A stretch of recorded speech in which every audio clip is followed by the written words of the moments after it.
Hey everyone, it is late at night and I am Norman. What do you actually get if you spend $20 on a Casio digital watch? What do you get if you spend $60 or $100? That's what we're going to find out tonight.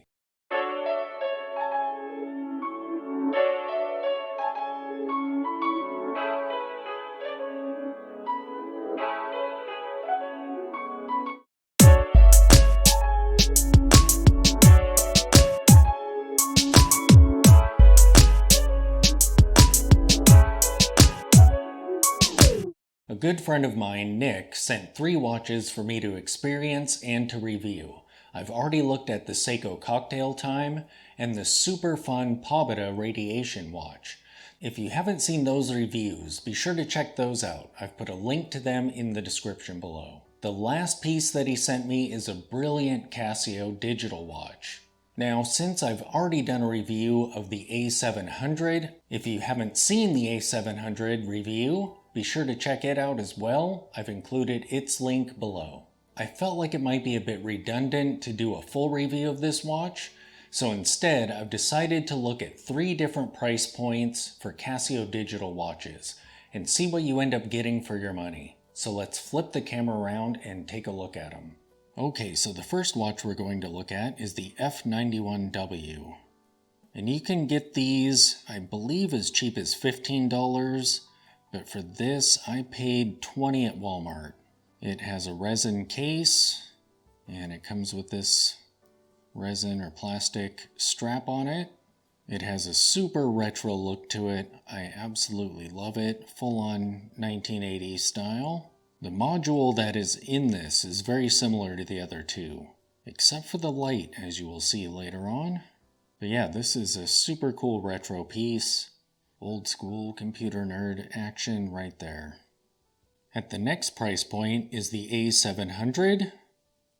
This one still has an acrylic case, and it's painted with a polished metal finish on there. So it looks like it's metal, but it is still resin, plastic, acrylic, whatever. The edges are nice and crisp compared to the F91.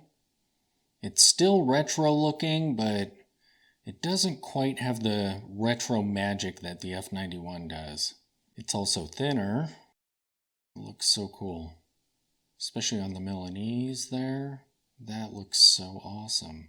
Still retro, but it has kind of a modern twist to it, and it just looks super great. And I paid around $60 for this one. And the star of this video is Nick's A1000. That is super cool. Look at the face on there. I'm told that this is actually a thin slice of mother of pearl in there. And look at that applied logo. And the frame around the display there. And it actually has a bezel around it that is slightly raised above the crystal. This case is actually metal. And look at the job they did on that.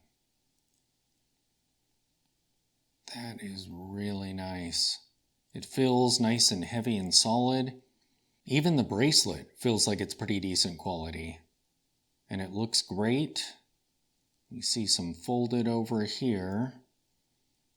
But it feels kind of heavy. It doesn't feel plastic and light like other fairly inexpensive digital watches have when they have metal bracelets.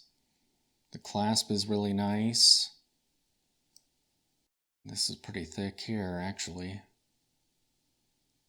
for a pressed or stamped metal latch there. This one is a little bit larger than the other 2, but it's still pretty thin. And with the added size, it kind of enhances that thinness. So this one is definitely a step up, and I believe these go for around $100 or so, but they're really tough to find, and even tougher to find information on. I did find one listing that described this face as sparkly. That was pretty cool. Each of these watches has a light inside of it, and the F91 is kind of infamous for how poorly its light works. But let's look at each of them. We're now in a dark corner of the room, and here is the F91.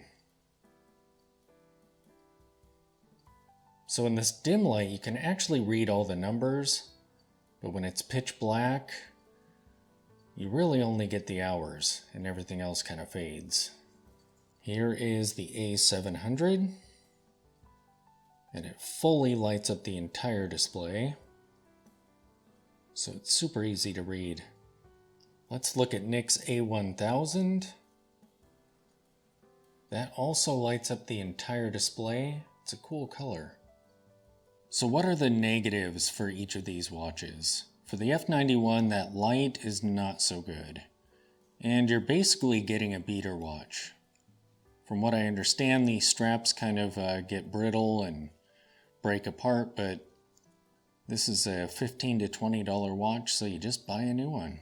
They're everywhere, easy to obtain, so perfect little beater watch that you wear till it dies and buy a new one. With the A700, I think the only change that I would really make to it is giving it a metal case. After seeing the A1000, that metal case is just amazing. And chances are this is a watch that you would keep around a bit compared to the F91. So having a metal case would be great. I'm not sure how long this chrome coating will last on here. I'm guessing it'll last fairly decent, but it would be cool to have a metal case on there. With the A1000, I think the only negative thing that I've noticed so far is these buttons are pretty tough to push. When I was doing the light check, it was really difficult to keep this pressed in with one hand while I was holding the camera. But other than that, this watch is just brilliant. So the F91 has a 9mm case height, a 34mm case width, and a 38mm lug-to-lug. The A700, now tonight if these numbers differ from my full review, that's because I actually took my calipers and measured them myself tonight. In that review I relied on listings, but the A700 has a 6.5mm case height, 33mm case width, and a lug-to-lug of 37mm. The A1000 has a case height of 8mm, a case width of 38mm, and a lug-to-lug of 40mm. Here is the F91 on my 7-inch wrist, and that is just full-on 1980s. These and swatches are my favorite retro pieces that really bring me back to my childhood, back in the day of malls and Cinnabons. And the A700 is absolutely beautiful. And that bracelet actually tapers a bit. That's super cool. Still pretty retro. Very cool. The A1000.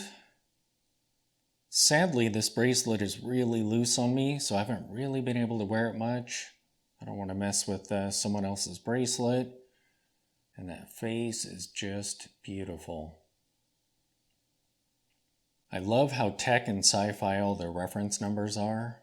The A1000D-73.